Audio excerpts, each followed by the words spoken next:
Assalamualaikum warahmatullahi wabarakatuh. Perkenalkan, nama saya Aulia Andara Narulita dengan NIM 2011-2010-26 akan mempresentasikan video mengenai hipoksia. Video ini dibuat guna memenuhi tugas mata kuliah biologi sel yang diampu oleh Ibu Anissa Kumairah. Yang pertama yaitu mengenai pengertian hipoksia. Hipoksia merupakan kondisi di mana sel-sel dalam tubuh kekurangan suplai oksigen yang dapat menyebabkan stres oksidatif apabila terjadi ketidakseimbangan proksidan dan antioksidan.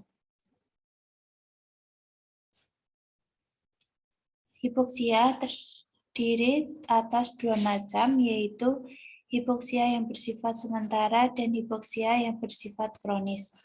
Hipoksia bersifat sementara disebabkan ketidakcocokan sementara suplai oksigen dan kebutuhan metabolisme seluler.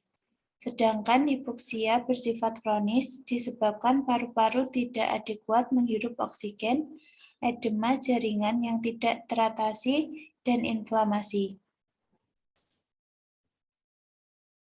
Salah satu kasus hipoksia yaitu hipoksia sistemik pada sel otak. Oksigen merupakan senyawa yang sangat penting bagi otak. Walaupun berat otak hanya 2% berat badan, tetapi otak memerlukan 50% dari oksigen tubuh dan hampir 70% glukosa tubuh. Kondisi hipoksia dapat merusak sel-sel neuron penyusun otak dan dapat mengakibatkan kematian pada sel. Proses hipoksia sistemik pada sel otak diawali dengan penurunan drastis oksigen di otak sehingga otak mengalami metabolit aerob dan menyebabkan ketersediaan ATP menjadi rendah.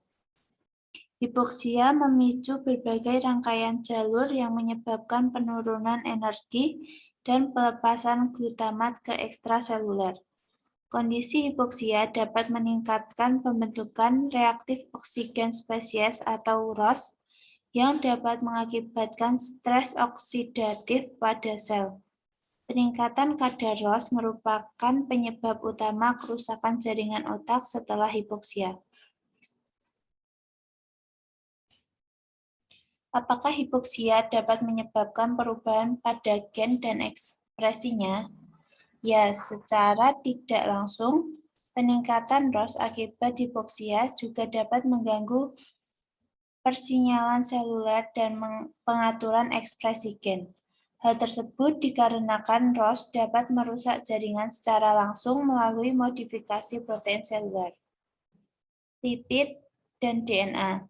Salah satu contohnya terjadi pada asam lemak. Asam lemak tidak jenuh paling rentan terhadap serangan radikal bebas. Tingginya kadar asam lemak tidak jenuh dalam fosfolipid di membran sel membuat membran sel menjadi sasaran utama radikal bebas. Akibatnya terbentuk lipid peroksida dengan produk akhir pemecahan berupa malondialdehida atau MDA. Kadar MDA tersebut dapat digunakan sebagai marker untuk mengetahui stres oksidatif dalam sel yang dapat mengakibatkan sel neuron dan glia mengalami kematian.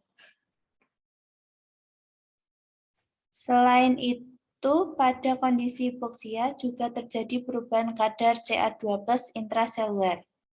Hal tersebut menyebabkan fusi vesikel neurotransmitter dengan membran presinaps diikuti pengelepasan neuron transmitter ke celah sinaps.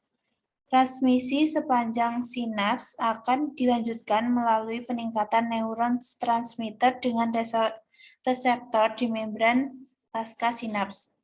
Dalam sistem saraf pusat, asetilkolin merupakan salah satu neuron transmitter yang berfungsi untuk menghantarkan impuls saraf. Asetilkolin disintesis oleh neuron kolinergik. Neuron kolinergik juga mensintesis asetilkolin sterase untuk menghentikan aksi neurotransmitter asetilkolin. Asetilkolin sterase bekerja sangat cepat mendegradasi ACH menjadi asam asetat dan kolin. Perubahan kadar Ca2+ intraseluler pada kondisi hipoksia meningkatkan pelepasan ACH menuju celah sinaps.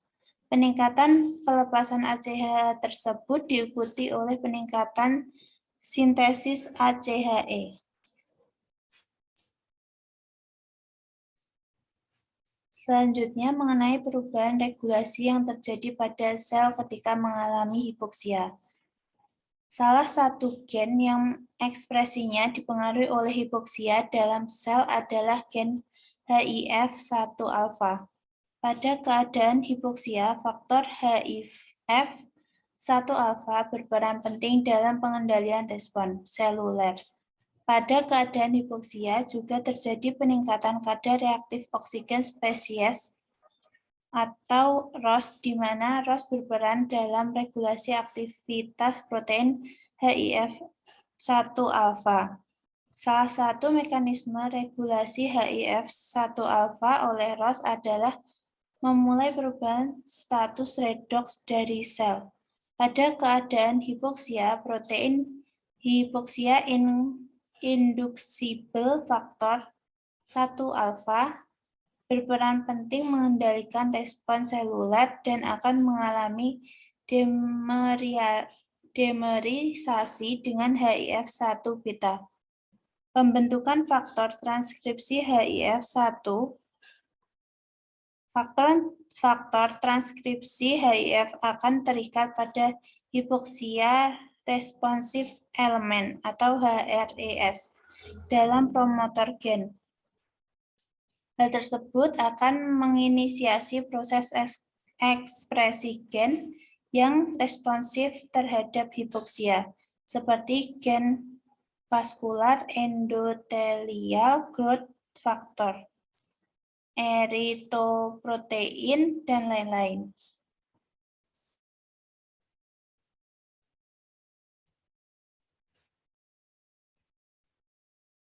Protein yang berperan dalam perubahan regulasi diantaranya yang pertama yaitu hemoglobin.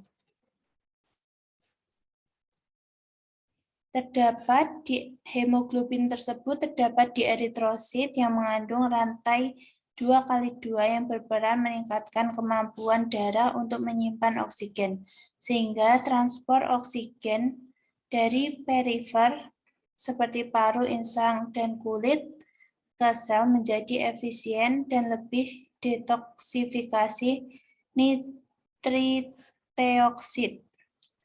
Yang kedua yaitu mioglobin. Mioglobin adalah protein monomer yang banyak terdapat di dalam otot, rangka, dan otot jantung. Protein ini berperan dalam penyimpanan oksigen dan difusi oksigen di dalam sel. Yang ketiga yaitu sitoglobin, yaitu protein ini tersebar di hampir seluruh jaringan. Yang terakhir yaitu neuroglobin. Neuroglobin adalah hemoprotein intraseluler yang banyak terekspresi di jaringan saraf pusat, saraf perifer, cairan cerebrospinal, retina, dan jaringan endokrin pada makhluk vertebrata. Sekian yang dapat saya sampaikan. Atas perhatiannya, saya ucapkan terima kasih. Wassalamualaikum warahmatullahi wabarakatuh.